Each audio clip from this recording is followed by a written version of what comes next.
today to talk about wellness and how much it matters to all of us, and how much actually it'll keep us all sustainably in shape to deal with the challenges of being working women, of running businesses, of sitting on boards, of leading teams, and having a much higher ground of responsibility, which is for the wellness and happiness of our businesses. The main event and the expert today is Grete Batchelor, who I will come on to introducing. So Altrua, much like the name, is an altruistic business, and I set it up as an executive search brand to focus and specialize in purpose. So we're the only search firm in the sector to have such an obsession with focus. Any brand or any business and any leader we work with has to answer three questions. Why do they exist? What difference do they make? And why does their model or their agenda resonate with their consumers? And why does it resonate with their employees? And a question I get asked a lot is what our purpose is. And our purpose is to give strength in leadership for a world that thrives. And we believe the alchemy between the right talent in the right role with the right behavior is the perfect alchemy. And actually feeding, nourishing, remaining sustainably well in business is part of that. In my view, in our view, if leaders feel good and their teams feel good, then they'll perform better. And if you're performing better, then ultimately the business will start to excel and will excel. So why does well-being matter? The data really says it all. The world has changed drastically in the past year, and our working environment has changed. It's gone from, an office setting into a remote setting, and now it's moving into a hybrid setting. And it's affecting every business, no matter what. But now that I've sat on both sides, so I've been a leader in an organization, and now I'm sitting on the other side, and I can really see how well-being can be used as this bridge to both culture, but also used as a strategic asset. And I go back to the simple premise that if leaders and their teams feel better, they'll perform better, and then the business will excel. But what can we do about this? How can we begin to embed a more conscious culture? And I'll share with you three critical concepts that can begin you to steer you in the right direction. So practice what you preach. It's essentially lead by example. And now more than ever, it is so important for us to lead by example. So for well-being to actually take root in the organization, it's so important for us to have the support from the top down. Then we move on to speak to the masses. Some other data that has come up recently highlights this significant gap between what employers feel they're giving versus what employees feel that they're getting. There doesn't really need to be a gap if we actually just start to talk a little bit more to the teams, to our employees about how they're feeling, what they think they need, where they think they're struggling. And then we move on to the third critical concept, captivate the senses. And I love this quote: "We are in the same storm, not in the same boat." And it speaks to the fact that we are all different people experiencing different things. So we've all gone through, we're all experiencing pandemic, we're all experiencing lockdown in different ways. But we have different circumstances. And if we want to create a well-being program that addresses everyone, we need to remember that we need to have a broader range of initiatives. So we've got these three concepts, and that actually is a perfect segue into conscious working. And when I set up conscious working, it was, I have my own practices. And what I realized is that we need to take a holistic approach to well-being. And so our programs are grounded in three complementary pillars. We look at mind, body, and planet. Each of them is equally important.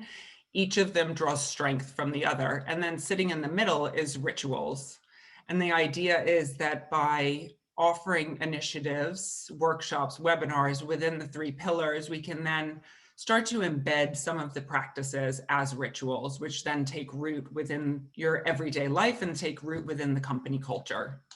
So in terms of the process, as I said before, it's really important to get an audit of the business. And this could be done through a company-wide survey. It could be through informal meetings with different individuals. It depends on the size of the organization, but we love to take the temperature. We really want to get an understanding of what people are really feeling, what people are really thinking at different levels. And then I'd go away and create a bespoke well-being program that's suitable for your business. And in terms of the methodology, I focus on three key things. It's educating, embedding, and fostering. I really don't want us to be offering initiatives that are just initiatives just to have them. They're not just perks. There's a reason that we are offering creating a plan in a certain way, and that's so that your team can actually gain the knowledge around that specific subject. Then we'll look at practices so that we can embed those practices and over time they become rituals. And then we foster a community of well-being. It just goes around in a circle, and then we'll continue tracking along the way, agree our KPIs so that we can see how each of these initiatives are performing, how your teams are responding to them.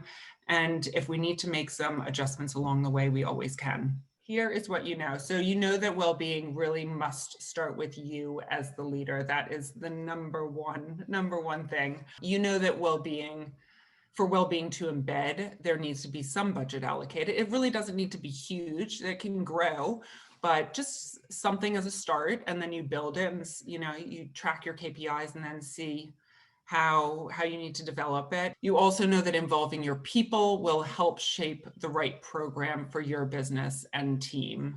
You know that any program that's implemented, that it's important to have this range of initiatives, which goes back to my 3 pillars.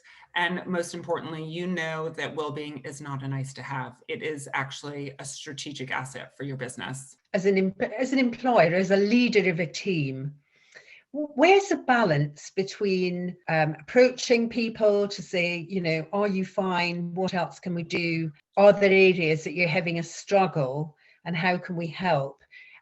Where do you think the balance is between being, genuinely, everything that you've said, genuinely interested, committed, and concerned, and possibly intrusion? I've written into the contracts of just the tiny 4-man team that we have, that the team work the hours that allow them to thrive in the business, and I genuinely mean that. So if we practice what we preach, I think that's a benefit that employers can really mean to offer, but the employees have got to want to accept that and believe in it too, and accept more than the gesture, but the way of existing and working. It needs to feel natural. If you're asking your team and it's the first time you've ever done that, then it's going to be a little bit uncomfortable, and they're going to feel like, where's that coming from? But if you've created this culture where there's an open conversation, then it won't feel abnormal. Are there any gender specific bits of kind of difference that you find, in a mixed team? Do you just simply approach everyone in the same way? Do you expect different results? I haven't had specific data around it. Interestingly, though, there is data around more men picking up meditation in the past few years, and also doing more yoga in the past few years, something that was initially very female-based. So there is an increase. It's still dominated. Those 2 practices themselves are still dominated by women, but we are seeing a rise in male participants. But I don't have specific data for you, Karen, around the sort of differences.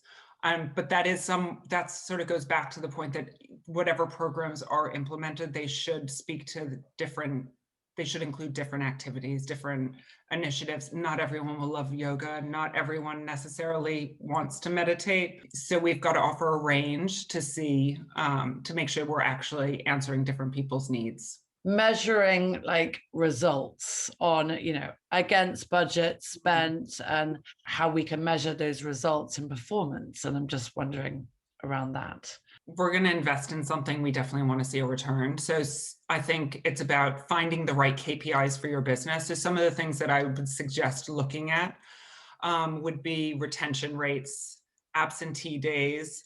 There's another piece of data around presenteeism, which is where you're physically present, your employee is they're at their computer, they're doing something, but they're actually not present at all. And that number is actually a lot harder to track, but it's estimated that we lose more days in presenteeism annually than in absenteeism. In some businesses, you're seeing, if we take this into for a second, the structure of organizations and who's owning these topics internally.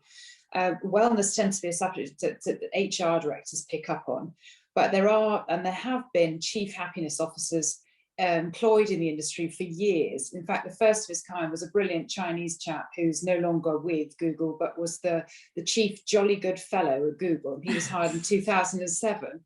The one question was how to allocate the expense so that they're not impacted. The sooner more businesses are giving this as part of reward and recognition, the more we're creating a movement that may be asked for a change in practice on that form of taxation. And the second question is on more cost-effective wellness activities and practices that they can benefit from without waiting for additional budget to be made available.